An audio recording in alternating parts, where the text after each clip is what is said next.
नमस्कार, बहुत स्वागत है आपका। आज हम जानेंगे शेयर से संबंधित कुछ रणनीति के संबंध में। शेयर कब खरीदनी चाहिए, कब बेचनी चाहिए, दोनों महत्वपूर्ण होता है, बाय और सेल।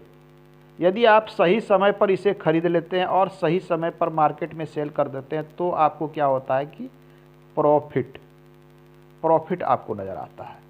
यदि आप मौके को छोड़ देते हैं, ना ही सही समय पे खरीदते हैं, ना ही सही समय पर बेचते हैं। कुछ लोग होते हैं क्या कि खरीद तो लेते हैं सही समय पर, मार्केट डाउन गया है, कोई बात नहीं, यहाँ से यहाँ तक डाउन गया है, खरीद तो लिया इन्होंने सही समय पर, लेकिन सही समय पर निकल नहीं पाते। उनको ऐसा लगता है कि ये मार्केट यहाँ से अप गया है तो ये और बढ़ेगा, लेकिन वास्तविक रूप में मार्केट की जो ऊपर चढ़ने की स्थिति होती है इस प्रकार से होती नहीं है। कोई भी शेयर है वो ऊपर अवश्य जाएगा उसके फंडामेंटल में, लेकिन वो अप डाउन इस प्रकार से करते करते अप डाउन करते हुए जाएगा। तो यहीं पर आपको सावधानी और सतर्कता रखनी है। यदि आपने कोई शेयर खरीद रखा है, मान लिया आपने इस स्थान पे कोई शेयर खरीद के रखा है, चलिए मैं इसे थोड़ा सा जूम कर लेता हूँ तो ये चीज़ें स्पष्ट होगी। ये आइए, अब मैं इसे, आपने यदि इस स्थान पे कोई शेयर को खरीद करके रखा है, बाय करके रखा है, तो आप हमेशा ये एक टारगेट मन में तय कीजिए थे कि आपको 10% का लाभ चाहिए, 20% का, ये आपको एक सोच के चलना है। लॉन्ग टर्म है या शॉर्ट टर्म है या स्विंग ट्रेडिंग है, ये आपकी स्ट्रेटेजी पहले से तय होनी चाहिए कि आपको करना क्या है।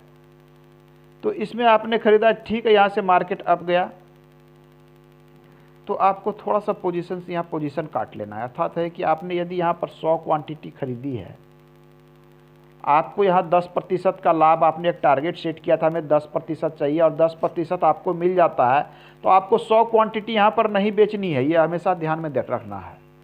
आप अपने सुविधा के अनुसार 50% निकाल सकते हैं, 30% निकाल सकते हैं। तो अब मान लीजिए आपने 30% निकाल लिया, कोई बात नहीं, यदि यह गिर भी जाता है तो आपको फिर से पोजीशन बना लेना है। ये 30% आप फिर यहाँ खरीद लीजिए, आपका एवरेज डाउन हो जाएगा और आपको 30% के लाभ भी हम मिल जाएंगे।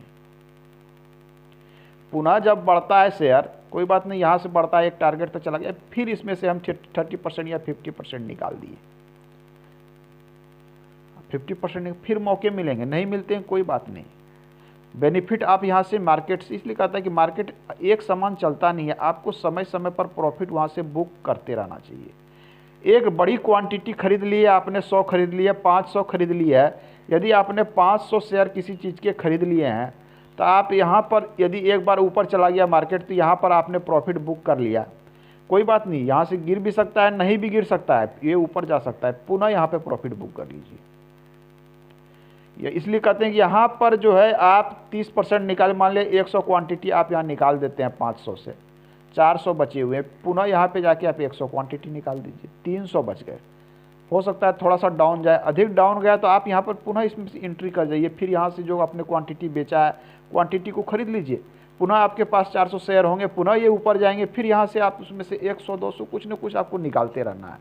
लेकिन आखिरी टुकड़ा आपको शेयर में फंसा के रखना है, निकालना नहीं है। क्यों?